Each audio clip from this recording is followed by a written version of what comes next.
Hey guys, welcome back to the part 2 of our February Fatgrltalk discussion video. We kind of steer a little bit away from self-love and just talk about our experiences, but in the end there's going to be more self-love talk. If you haven't seen the other video, there'll be someplace to click around here so you can watch that. What's crazy is I had a very similar experience that I forgot about until you just said that. Right. Last year at work, I work in insurance, and a customer came in with his daughter, and the little girl really liked me. She was maybe like 5 or 6 and like kind of hung around my desk, and she comes over and she's like, "You remind me of Miss Ashley." And I'm like, "Oh, how do I remind you of Miss Ashley?" And she goes, "Well, she wears her hair up like you, and she's fat."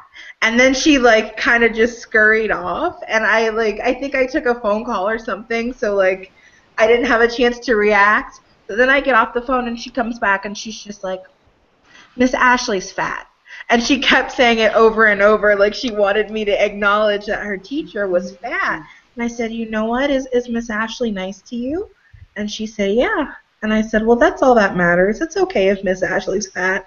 And it was just, okay. And that was like the end of it. You know, I didn't make a big deal out of her telling me that her teacher was fat. And it was like, all right, she is nice to me, so moving on. Mm-hmm. But that was, luckily, we have a small office, but I was pretty embarrassed for a minute. I have my best friend. I don't have any nieces and nephews of my own, so her kids are my nieces and nephews. Me and her have been friends for like 25 years. I was there when each of her kids were born, and her youngest is her little girl. And when she was like 5, we were out shopping, and she said to me, and we were with the oldest, who is now 15, but I forgot how old he was at the time. But she goes, "TT, just why are you fat?"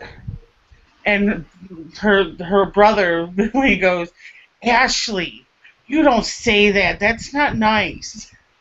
So it's like kids have that honesty, Mm-hmm. and like, so like when it's a little kid, you kind of look to see how the parents react to it if they hear it. Because I was at the mall last like November, and a little girl said it, and my mom's like, "You're not going to say anything?" And her mother reprimanded her, and I said, "Well, there's not much I can say. She's a little kid." And her mom did say, "No, you don't say stuff like that." So it's We hard really, when the little kids do it.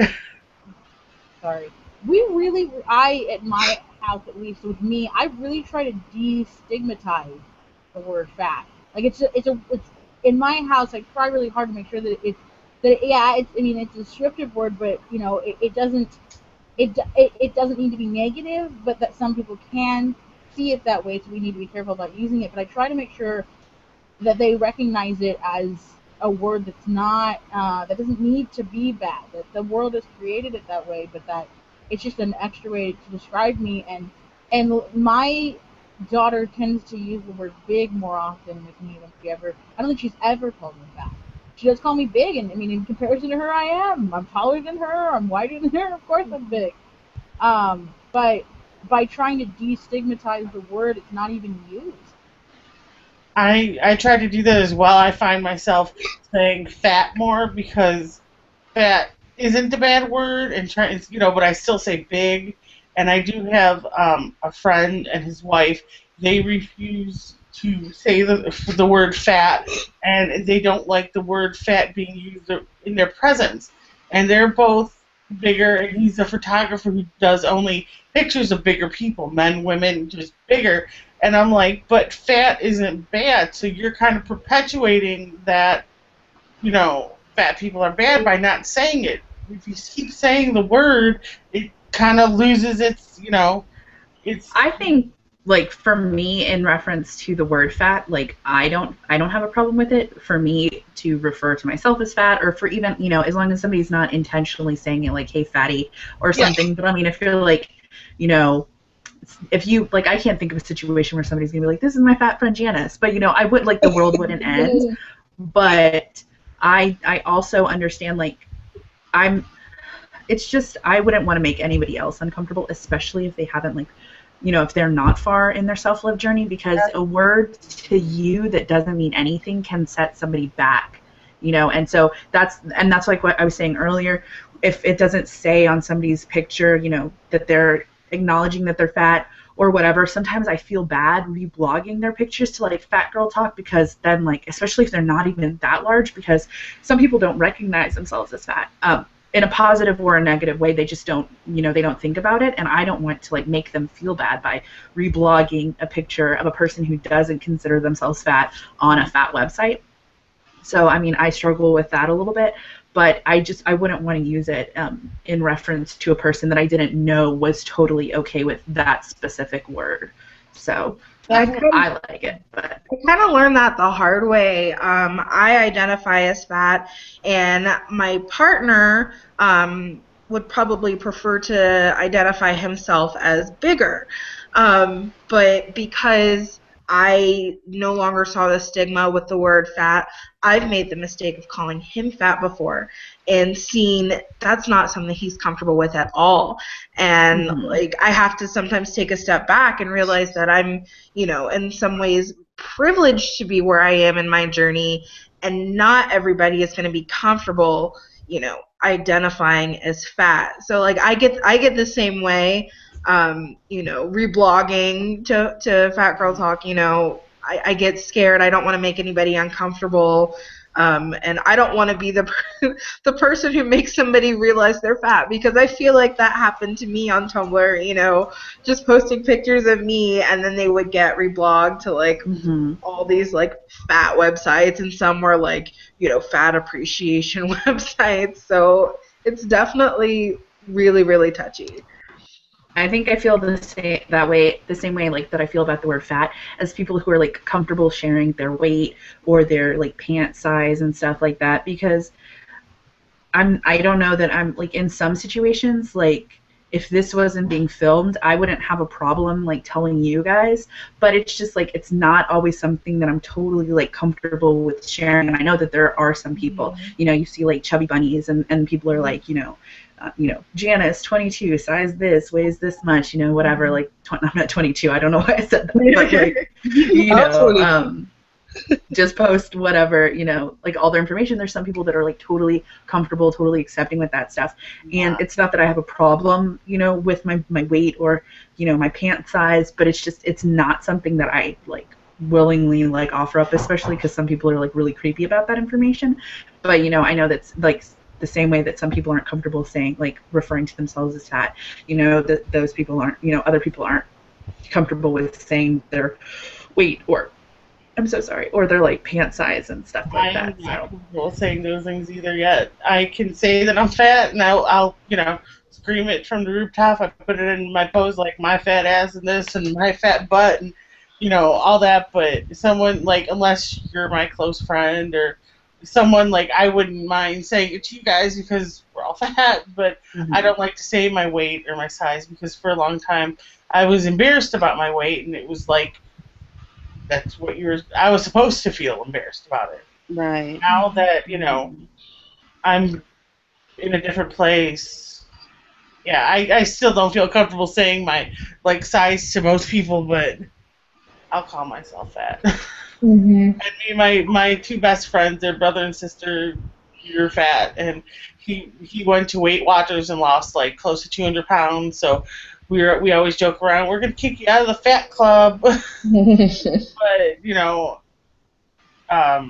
just like, I have fat friends, I have skinny friends, and I'm very lucky that the skinny friends I have don't give a rat's ass that I'm fat. Like, they're not ashamed to walk with me, walk. I mean, if they were, they are not worthy of being your friends. Like, Yeah, they don't make me feel like that. They're like, hey, you want to go here? We're going here. Okay, well, they don't care about going to the mall with me and walking in the mall. They're not ashamed. And I've had people who were ashamed to, like, be seen with me in public, and that is, like, the worst feeling ever. And if that doesn't make you, like, that hits you when you're trying to, like, on this journey to, like, self-love, when someone is ashamed to be around you, that is, like, the biggest blow to me.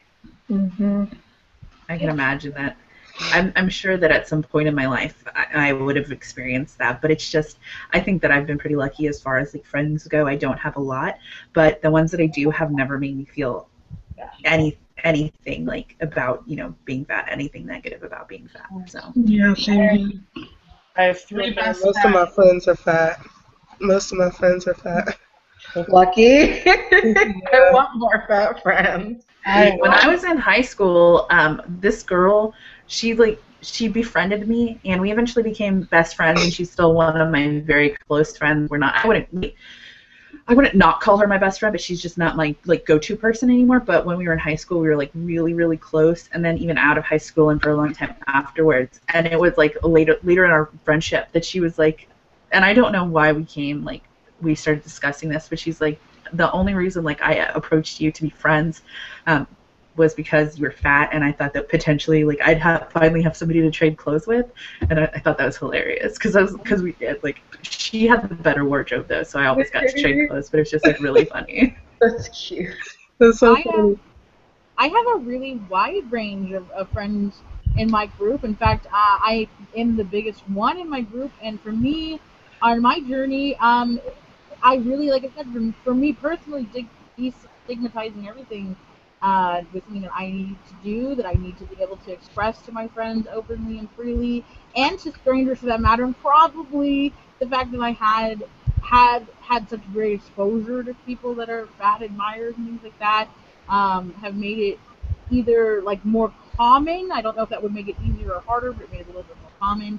But at this particular point in my life, like I know, like I'm 5'1" and I'm 300 pounds, and I wear a size 26 pants, and for me, that's just the way it is.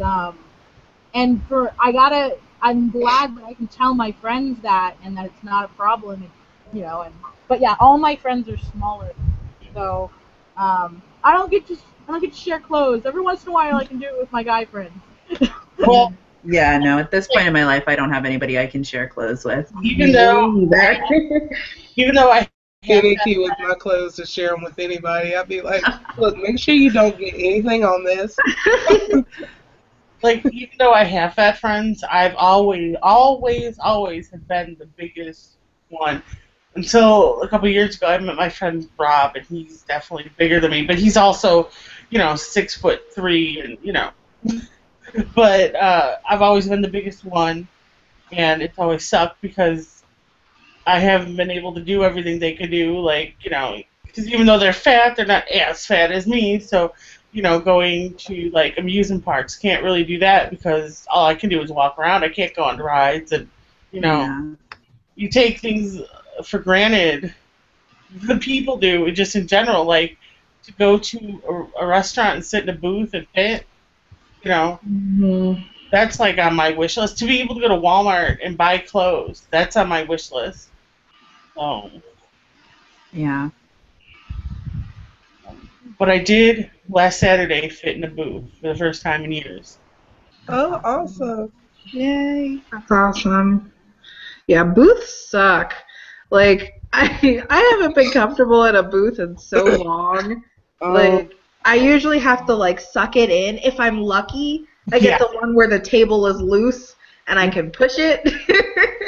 I do the Yeah. thing where, you sit your boobs My on boobs are all Oh yeah, you I'm just sit on like on this, top, and then Although, I feel like I'm like and then this you get all your low-key, food my right in stomach this is area. sort of the way I'm built, that doesn't happen. I'm shortish. I'm like 5'4", and where all my weight is kind of like in my stomach. So, and don't have big boobs, so it's kind of like the table hits me right in the middle of my gut. And it's steak and It's shake. the So worst. the tables and the seats are bolted down, and it did hurt at the end a little bit, but I was able to sit in the booth, and I was like, yeah. Luckily here we have a lot of booths that are like movable, like Yeah. they Yeah. stretch back a little bit. So luckily, there are some places that we can't, like Carl and I can't sit in a booth, but a lot of times. And then we also, the person that we eat out with a lot, he's also pretty skinny, so generally we can push the table. Like, Yeah. Yeah. I've done that too. Look, all the fat people have to sit on this side. on the same We're side. gonna Yeah. push the We're table. elbowing each other a lot, but we've got stomach room, so. I go with My my thing was always has always been flying because I never flew a lot. Like, it had probably been 7 or 8 years since my last flight up until a couple months ago. And I had to fly for work back in July, and it was like the most stressful, uncomfortable experience. And it's not at all how I remember it. And flying freaking sucks. It does. Like, I can remember, like, my first flight. I live in a small town with a very small airport, and so the planes are really, really tiny. And I remember I was on this packed flight next to this guy, and he was such a jerk. And, like, the moment I sat down next to him, he was trying to move his seat. And, like, he couldn't because the flight was packed. And, like, he was just sitting there, like, texting the whole time, and I knew he was, like, texting somebody about me, and I was just sitting there like this, like, trying to give him as much room as he could, and finally I was just like, I'm doing the best that I can. And, like, he kind of shut up after that, but flying, I feel like, has totally traumatized me. I hate flying, but I go Southwest. Mm-hmm. We go out Tampa Airport here, and I go out Southwest, and their policy before was, and I know I have to buy 2 tickets. You buy 2 tickets, and if the plane is not full, you get your other ticket back, your extra ticket back. And now you just have to book it. It's still a hassle because airports are humongous, and Southwest is always at the very back of the airport. So my butt has to request a wheelchair because there's no way that I could handle walking that far. Mm-hmm. I just can't. Not. I have arthritis in my knee, and it's not going to work. So I have to get a wheelchair. So then I look. So then there's more people staring because now look at the fat girl in the wheelchair. And then if I always want to get there early and get on the plane first, so I can get that first seat, so that I don't have to try and squeeze down the aisle and into a seat. But I love the fact that they do the extra seat because that makes me feel more comfortable. It doesn't upset me. It doesn't bother me. I don't feel offended because I don't want to be squished into the person next to me either. It's so humiliating. And the fact that they give you the money back for the second seat, that for me is like always Southwest. Mm-hmm. So Mm. I just tend to ignore people if I know they're talking about me because in high school, when I finally got people to shut up about me, is when I started making jokes about myself, and then it kind of evolved into like laughing, being able to laugh at myself, and because they can't hurt me if I'm telling the joke. So it was a lot of self-depreciation, and it was horrible. And then, I mean, high school is my lowest weight, and then it just ballooned up from there, and. I think Every time that making jokes and stuff is a really common defense for a lot of fat people. Mm-hmm. So. I'm sorry, Aisha, what were you saying? Oh, I was going to say, every time I suspect that someone is talking about me, particularly the way that I look, especially my weight, I just say, well, yeah, I'm a hot topic, I know. I mean, keep my name in your mouth. I get a little ferocious. I get a little argumentative. I'm like, yes? Can the fat one help you? Well, I had a bumper sticker that I put on my door when I was younger, and it said, I may be fat, but you're ugly, and I can diet. Right. That because that's perfect. Well, and I'm spending a lot of time like getting my mom to understand that I am trying to lose weight, and I have lost some weight, but that it's not like my focus is more on like getting healthy because I'm diabetic and all this stuff, getting that stuff squared away than ever being like I don't care if I'm ever skinny. I don't want to be skinny. So I know I'm not ever going to be skinny because it's just not in my DNA. But to let her understand that even if I do lose some weight, I'm always going to be fat.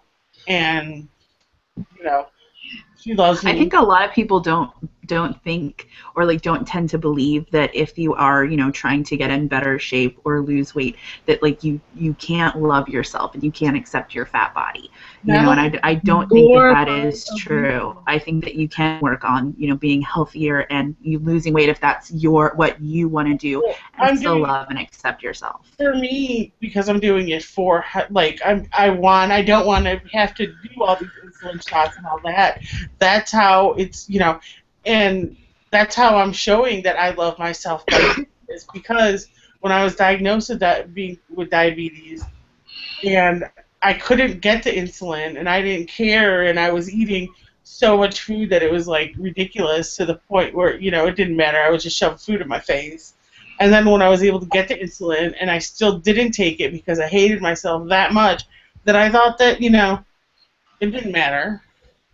So this is how I love myself. I am working on getting, you know, healthier and losing some weight and to do some things that I want to do to be able to walk better and be healthy. But I'm never going to be skinny, and I don't care.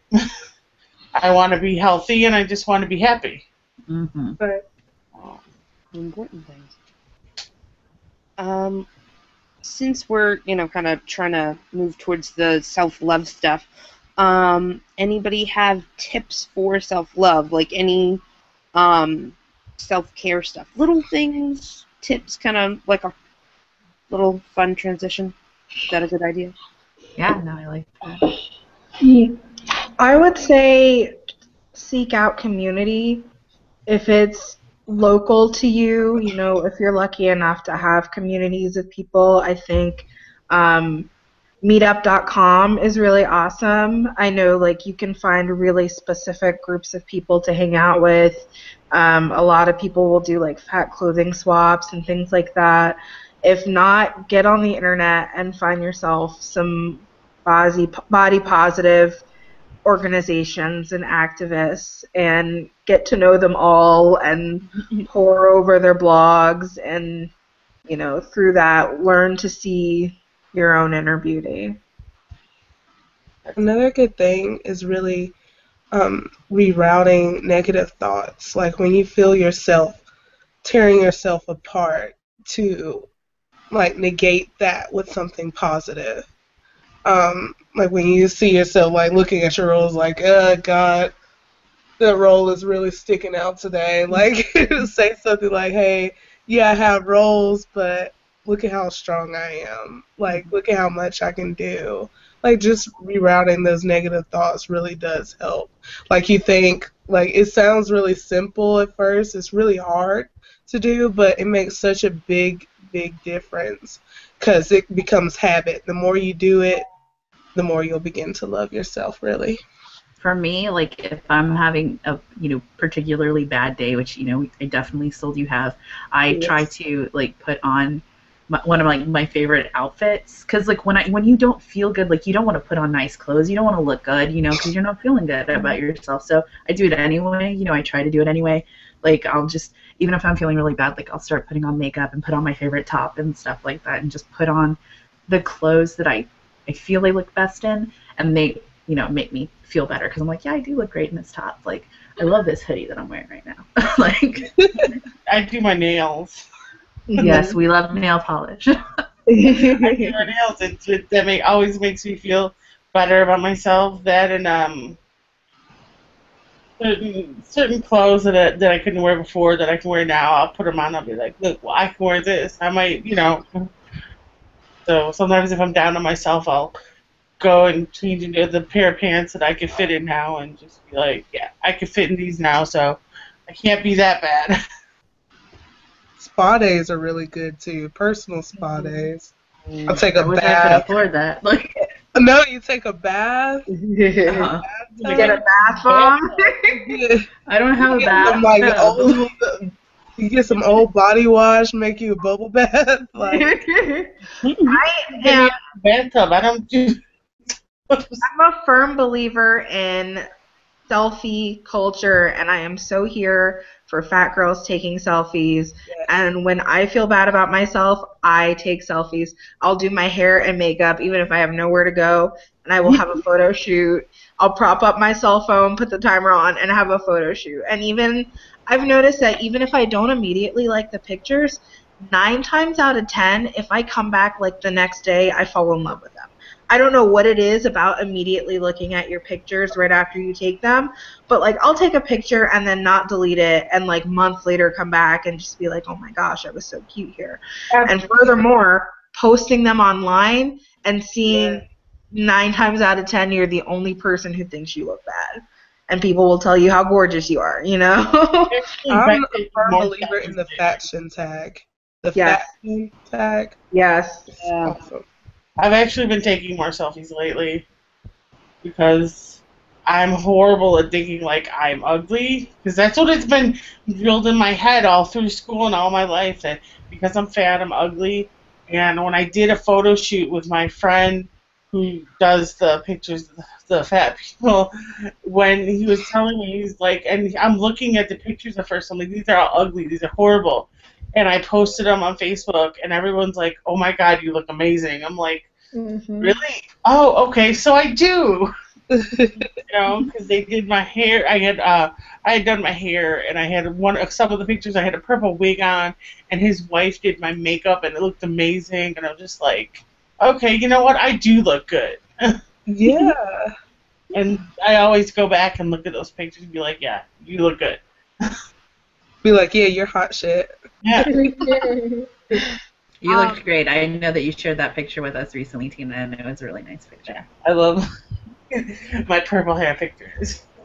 I guess I mean I can be a little bit little bit more on the radical side, but I'm telling you, get naked, like by yourself in your room, take it off, and then just take like 5-10 minutes to find something you like. I mean, again, it might start out with your hair or your eyes or your nose or your ears, and eventually you're gonna be like, man, I have a gorgeous figure, and my belly is a part of me, and whatever you need to find out. I mean, Jesus, I have huge pink stretch marks on my stomach, and those are my tiger stripes. I earned those. Your fears. Yeah. Tiger stripes.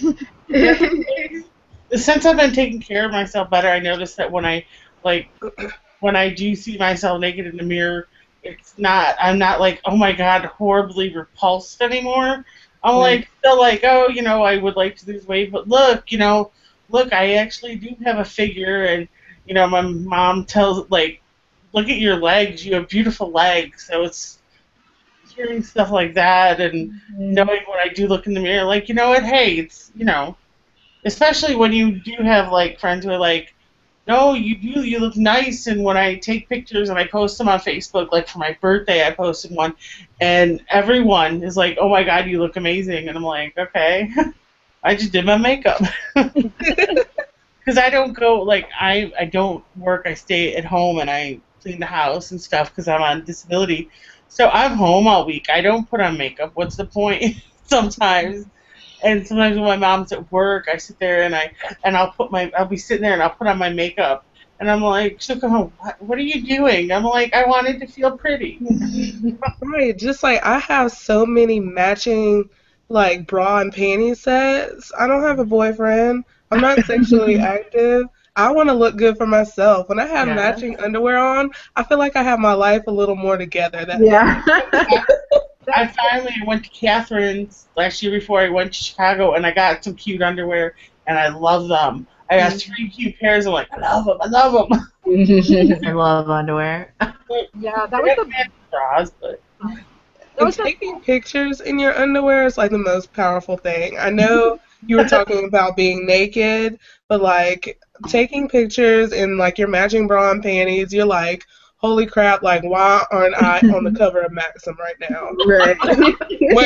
Where is my call for Maxim? Yeah, one of the first things I did when like that was really, I should say, what a milestone for me was finally going in to Lane Bryant and looking around and saying, you know, oh, that's really nice lingerie, but I have no one to wear it for. And I was like, wait a minute, I have me.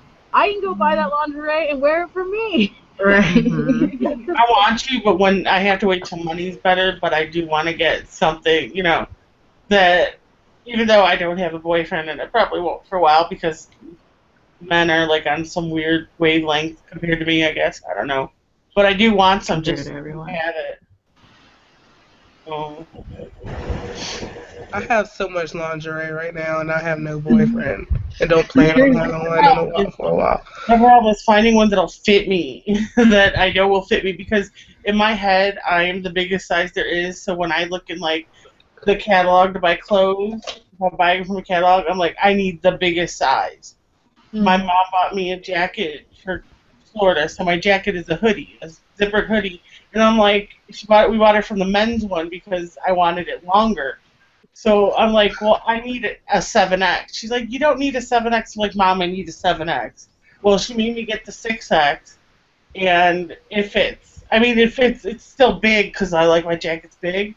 But when we went shopping and I tried on a pair of 4X shorts, I didn't want to try them on because I knew they weren't going to fit, and they fit. So you know what a 4X means? It means that you can do a 26, 28 in Lane Bryant and Catherine. Oh, because they were from So, Catherine. sounds like somebody can get some lingerie. Yeah, that's my problem. When I look at the thing, I'm like, oh, it goes up to 6X. 6X isn't going to fit me. 6X isn't going to fit me. I need bigger than that. So that's why some of my clothes, like, I had to throw away because I had ordered myself men's pants that were like a size 8X. And they just, even at my heaviest, they were huge on me and stuff. So I horrible at that. I had to learn how to shop as a fat girl because for the longest, whenever I would go shopping, I would always wind up crying in the dressing room. And I had to learn that for different stores, I'm a different size. Yes. So if you ask me my size right now, I couldn't tell you what it is. It depends on where I'm shopping. Because I can remember, like Forever 21, you better give me the biggest size they have, and even then it may not fit. But like, Torrid, I might be like a 1 or a 2. And like I had to learn how to shop, and I had to learn what stores to avoid. I can't shop in those little girl stores, period. I'm not even going to try anymore, and I'm a lot happier for it. I think just knowing what's not going to work. I think that, like, I'm pretty large, and if I go to like a thrift store or whatever, I think a lot of like straight size dresses are really nice fat girl shirts. So like I'm not gonna like stay away from the skinny sizes, just because I'm fat. Like I'll check out some stuff. Yeah. Do you guys ever get like sometimes when you go into a smaller store, do you guys ever get like the looks from some of the workers? Yes. Oh, yes. Oh my God, Yes. that's my whole life. Thank you for saying something. Oh my God. Not that And at me. I'm like, look, bitch, I can get accessories. I wear scarves, earrings. You don't have to have like a big girl earring, Well, I have a little sister, and she's on the heavier side now, but she wasn't always. And so I would go shopping for her, and people are like looking at me, and I'm like, yes, I'm buying these size 10 jeans for myself. I'm going to go squeeze one of my legs into them. Like, so judging me, go away. We were at Macy's last weekend. It was me, my mom. My mom is like a size 12, not fat. She's like a size 12, 14, 16 on a bad day, I don't know. But her best friend down here is also fat. And we went into Macy's, and they were looking around the store, and I went out to the tattoo parlor right outside of Macy's. And I came back, and she was telling me that the lady looked her up and down and said, I don't think we can help you here. And she was asking about makeup. She was asking about foundation, and the lady looked her up and down and said, I don't think we can help you here. Wow. That girl needs to be fired. I hope you guys called Macy's about her. The store's closing down. Everyone's losing their job. Oh. But still, I feel bad for everybody else, but she deserves it.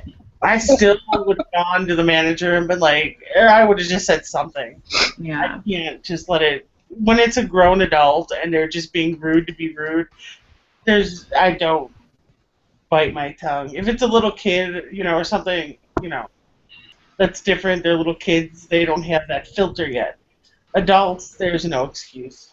Mhm. So I think this is getting pretty long. And does anybody have anything that they want to say before we, wrap it up a little bit? This was awesome. Well, I would say anybody who's looking to love themselves should follow all of us on Tumblr, and we will help you. I'm gonna have to Yeah. Tumblr. Yeah, that like self-love is a long process, and there are a lot of different steps, and the journey isn't always fluid, and there's a lot of places where you can stop and stumble, but as long as you're on like any part of the path, it's good. It's as long as you're moving forward, it's important. You're doing and the there's right. not an ending. Like, you're not going to one day just be at that perfect spot where you're like, I love myself and this is the end. Like, you're going to have bad days and stuff as well. So,